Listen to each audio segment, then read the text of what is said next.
Juragan_Jingga part 3 lada pedas potongan cabai lada pedas, jangan-jangan, suami kamu itu homo? Naya membuatku meliriknya dengan cepat. Kalimat terakhirnya sangat tidak enak didengar. Gak mungkin kalau homo dia punya banyak istri, Nay. Naya adalah satu-satunya orang yang mau berteman denganku di kampus. Tanpa alis setengah botaknya namun ditutupi ukiran pensil itu hampir bertautan. Sepertinya ia tengah berpikir keras sekarang. Bisa jadi itu cuma akal-akalan dia untuk nutupin ke semua orang kalau dia itu homo, kukuhnya. Gak mungkin, menurutku gak mungkin, Nay. Sudahlah, aku harus pulang. Pasti adik-adikku sudah menunggu. Tunggu, Re. Jadi sekarang kamu gak nyemir sepatu lagi, kan? Aku menggeleng dan mengulum senyum. Alhamdulillah enggak, Nay. Gadis itu membalas senyumanku, tak lama tangannya mengelus lembut pundak ini. Soal sikap juragan yang membuatmu bingung, yang penting kamu selalu bahagia ya, Re. Aku mengaminkan perkataannya, melambungkan harapan bahagia pada Tuhan. Sambil berjalan menuju gerbang kami terus saja berceloteh. Kali ini Naya tanpa antusias menceritakan kisah cintanya dengan Andi, pacarnya sendiri. Rembulan. Kaki kami berhenti bersamaan saat seorang pemuda berdiri di luar gerbang, memanggil namaku dan sekarang berjalan cepat ke arah kami berdua. Jujur, jantungku berdegup dengan tak karuan, sudah hampir 1 minggu aku tak melihat wajah ini, dan sekarang wajah itu benar-benar ada di hadapan. Menyebalkannya, rasa itu masih sama. Kenapa bisa? Padahal aku sudah menjadi istri orang. Ya, seorang istri.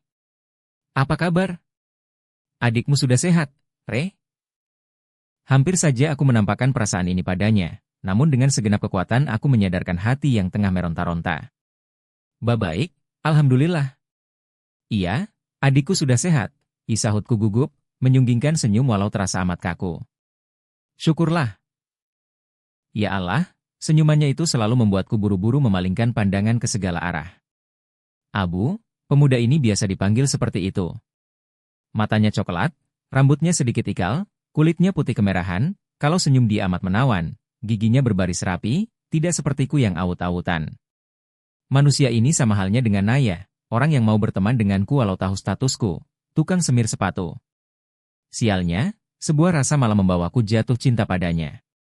Apa memang benar, di dunia ini sepasang pria dan wanita itu tak bisa berteman? Hatiku bertanya-tanya sebenarnya, apa Abu sudah mengetahui pernikahanku dengan seorang juragan yang aneh itu? Ah, pasti sudah. Desas-desus seperti itu pastinya cepat merebak hingga sampai ke telinga orang-orang. Namun, dalam perbincangan ini tak sedikit pun Abu menyinggung hal pernikahan. Tak pedulikah ia dengan diriku? Rasanya sedikit sakit. Setidaknya, aku ingin tahu reaksi dan ekspresinya. Abu, tugas yang... Naya menggantungkan kalimat dengan tiba-tiba, mulutnya tengah terbuka sempurna sekarang. Aku dan Abu saling bertatapan, kemudian kembali memandang Naya. Tugas yang mana? Tanya Abu. Re, apa itu goblin? Naya masih memandang ke satu arah, membuat kami penasaran hingga mengikuti kemana sorot matanya itu melihat. Untuk kedua kalinya jantungku berdebar lebih cepat. Ini bukan karena sebuah perasaan cinta, melainkan sesuatu hal yang tak bisa kuungkapkan lewat kata. Juragan Jingga. Benarkah pria yang tengah berjalan dengan latar belakang mobil mewah itu adalah dia?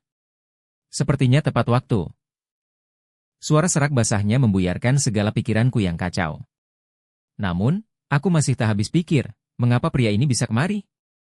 Aku melirik Abu, pemuda itu entah kenapa malah bereaksi dingin, berbeda dengan Naya yang sedari tadi mulutnya masih menganga. Wah, ini benar Juragan Jingga? Bukan Ahjusi Kim Shin alias Goblin bin Gongyu, kan? Naya memperlihatkan sifat aslinya yang begitu mencintai dunia K-pop. Aku menatap Juragan Jingga, pria berkulit eksotis itu tanpa tersenyum sekilas pada Naya sebelum meraih tanganku dengan cepat, lantas membawaku menjauh dari mereka berdua. Juragan, kenapa, sih? Aku suot saat tubuh ini sudah duduk sempurna di dalam mobil mewahnya. Pria itu tak bergumam, malah memasang sabuk pengaman dan menjalankan kendaraan pribadinya. Juragan, kenapa narik saya begitu aja? Saya, kan harus pamit dulu sama mereka. Gak enak. Teman saya di kampus hanya mereka berdua, Juragan. Bagaimana kalau nanti mereka menjauhi saya karena kejadian barusan? Ikat aku panjang lebar, masa bodoh kalau telinganya kepanasan karena celotehanku. Juragan masih bergeming, fokus dengan jalanan. Membuatku mendengkus kesal dan membuang pandangan ke samping, menatap pemandangan melalui jendela yang terbuka. Sampai akhirnya kurasakan mobil terhenti karena lampu merah. Ingat, ya. Kamu sudah jadi seorang istri, jadi jangan bersikap seolah-olah masih sendiri. Batasi pertemananmu dengan para pria. Aku menatap juragan tak percaya. Dengan enaknya ia berkata demikian tanpa tahu perjuanganku mendapatkan teman 2 biji tersebut. Juragan, teman saya di kampus hanya mereka berdua. Kok? Sahutku semanis mungkin. Lagi pula, mereka orang-orang baik. Tanpa mereka mungkin saya sudah berhenti kuliah karena tidak punya teman. Jadi, jangan larang saya berteman dengan mereka, ya? Juragan Jingga tak langsung menjawab, ia lebih memilih menginjak gas daripada mengabulkan permintaanku yang masih ingin berteman dengan Naya dan Abu. Saya tidak melarang kamu berteman dengan mereka. Hanya saja jaga jarak dengan pria, termasuk pria yang katanya temanmu itu. Kalau itu gak perlu disuruh, juragan. Saya berteman dengan sehat, kok. Jaga jarak sudah seperti makanan saya. Selama berteman dengan Abu, saya juga belum pernah pegangan tangan, belum pernah jalan berdua, pokoknya saya selalu jarak. Perkataanku berhasil membuat juragan Jingga menoleh, bahkan aku bisa lihat ia menatapku dengan lekat. Oh, bagus kalau begitu. Kalau bisa sekalian saja bawa triplek tatkala kamu bertemu dengannya. Biar tidak terjadi hal yang tak diinginkan. Haha, juragan bisa bodor juga, ya? Saya serius. Sepertinya pria itu menyukaimu. Hening. Aku menatap juragan cepat, mencoba mencerna perkataannya barusan. Abu, menyukaiku. Tidak salah. Bagaimana kalau juragan Jingga tahu, kalau sebenarnya yang punya perasaan itu aku, bukan Abu? Sudahlah, kalau bisa jangan berteman lagi dengan pria itu. Berteman saja dengan penggemar baru-barusan. Aku mendengkus dan menatap sebal pria di samping ini, baru beberapa hari menjadi istri, rasanya begitu banyak aturan yang ia buat. Pakai jemput segala, pakai blazer panjang lagi, emang mau sok-sokan jadi goblin kayaknya, gumamku sembari memainkan kaca jendela. Hei, jangan dimainkan seperti itu. Nanti rusak. Ya ampun, juragan ternyata bawel banget, ya? Lagi pula mobil juragan, kan banyak.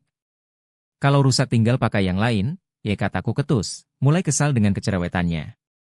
Kamu ini tipe istri pembangkang, ya?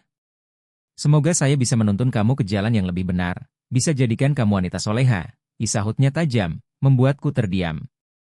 Entah apa maksudnya juragan Jingga membawaku ke kios bakso, bukannya langsung pulang ke rumah. Adik-adik pasti sudah menunggu. Aku duduk menghadap meja dengan malas, syaraf-syaraf di wajahku terasa menegang, entah karena menahan dingin atau rasa kesal. Yang jelas, suasana hatiku jadi buruk sekarang. Kamu mau pesan bakso atau mie ayam?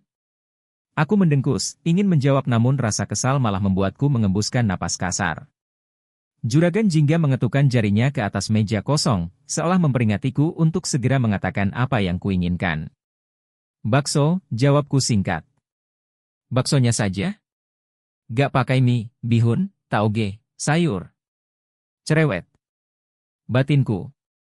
Aku mengiyakan saja karena sudah malas mengeluarkan kalimat panjang dari dalam mulut. Setelah beberapa menit menunggu, akhirnya 2 mangkuk dan 2 gelas berisi teh panas mendarat ke atas meja. Kepulan asap dan aroma wangi yang menguar sepertinya membuat suasana hatiku sedikit membaik. Dengan cepat aku menarik mangkuk lebih dekat. Ah, sudah berapa lama aku tak makan bakso? Uang hasil semir sepatu memang tidak cukup untuk membeli makanan yang tak membosankan ini. Basmalah dulu. Aku nyengir kuda mendengarnya, lantas mengucap basmalah walau makanan bakso itu sudah lebih dulu masuk ke dalam mulut. Setelah itu, aku tak memedulikan apa-apa lagi. Fokus saja pada makanan sampai aku tersedak karena terlalu terburu-buru melahapnya. Ya ampun, pelan-pelan makannya. Juragan Jingga menyodorkan teh panas, aku meregupnya seketika. Nahas, aku malah semakin terbatuk dan merasa kepanasan. Sudah saya bilang pelan-pelan, kan? Aku tak berkomentar, hanya meniup kepulan asap di atas teh sambil terbatuk. Juragan Jingga merebut gelas dari tanganku, ia mengibas-ibaskan kertas menu di atas teh tersebut. Jangan suka bernapas di atas minuman panas, katanya lagi, sedangkan aku masih sibuk terbatuk-batuk. Juragan menyodorkan kembali gelas setelah kepulan asap di atasnya berkurang, pelan-pelan, seperti perintahnya aku minum teh tersebut. Perlahan, rasa gatal di tenggorokanku hilang. Ah, makasih Juragan. Aku menghapus sudut bibir yang basah begitu saja, membuat bekas panjang di area pipiku. Sudah makannya? Aku mengangguk. Juragan Jingga menyandarkan punggungnya ke kursi, ia menoleh menatap rintik air hujan yang masih turun membasahi bumi. Aku ikut-ikutan memandangi. Rembulan, saya boleh minta sesuatu sama kamu? Juragan Jingga bertanya tanpa menatapku, ia masih sibuk memandangi air hujan. Apa, Juragan? Minta dibayarin bakso? Saya tidak punya uang, Juragan, jawabku sedikit takut. Juragan Jingga terkekeh, ia menyapu pandangannya, menatapku sedikit berbeda, lebih hangat. Bukan. Lalu, apa? Juragan terdiam untuk beberapa saat, namun ia masih menghujamiku dengan sebuah tatapan, lekat, membuatku hampir lari karena takut. Mau tidak, kamu menutup rambutmu itu? Refleks mulutku terbuka. Tutup rambut? Dengan apa, Juragan? Pria itu terkekeh lagi. Jelas dengan hijab, rembulan. Aku meneguk saliva, entah kenapa aku sebodoh ini sekarang. Oh, itu. Maksudnya, pakai kerudung? Juragan Jingga mengangguk cepat. Kamu wanita yang sudah balik, bahkan sudah bersuami. Sudah selayaknya kamu menutup aurat. Jangan sampai karena rambutmu itu, suami dan orang tuamu ikut masuk neraka. Mendengar tempat itu, aku merinding seketika. Iya, Juragan. Nanti saya bakal pakai kerudung, kok. Aku menyunggingkan senyum. Loh, kok nanti? Terus, kapan? Tanyaku penasaran. Sekarang, lah. Hah? Aduh, saya belum siap Juragan. Saya belum soleha, belum dapat hidayah. Juragan Jingga tepuk jidat, kamu ini, lugu sekali rupanya. Memangnya berhijab harus soleha dulu? Hijab itu sebuah kewajiban, sudah tertulis di dalam Al-Quran. Tapi, Juragan. Pria itu malah bangkit dan berjalan melewatiku, ia menghampiri penjual bakso dan menyodorkan lembaran uang. Setelah itu ia kembali, bahkan tangannya menarikku sampai pantat ini menjauh dari kursi. Juragan, mau kemana? Tanyaku bingung, kami menembus rintik hujan untuk bisa sampai ke mobil. Jemput Hidayah. Hah? Juragan masih berjalan cepat sambil memegang tanganku. Juragan? Kenapa lagi? Ia berbalik dan memandangiku. Air hujan kini bebas menghujami tubuh kami. Katanya jangan sentuh. Juragan menurunkan pandangannya, ia mematung, lantas melepaskan pegangan. Saya gak nyentuh, ya. Tangan kamu ketutupan baju. Sudah, lah. Saya tidak mau sakit karena kehujanan. Juragan Jingga langsung berbalik begitu saja, berlari kecil menghampiri mobil. Aku mendengkus dan membuntutinya dengan malas. Seorang wanita cantik, berkulit putih dengan balutan gamis berwarna pastel menyuruh kami berdua mengganti pakaian. Juragan Jingga menolak, ia malah menyuruh aku saja yang ganti pakaian. Hanya blazer saja kok yang basah, teh. Juragan Jingga duduk di sofa tunggal, ia mengibas-ibas rambutnya yang lumayan gondrong. Ya sudah, kalau gitu beliau saja yang ganti ya, Juragan? Juragan mengangguk, masih sibuk dengan rambutnya. Akhirnya aku digiring masuk ke satu ruangan, Juragan Jingga membawaku ke sebuah butik. Entah apa lagi yang akan dilakukan pria itu pada gadis malang ini. Mau pakai gamis begini?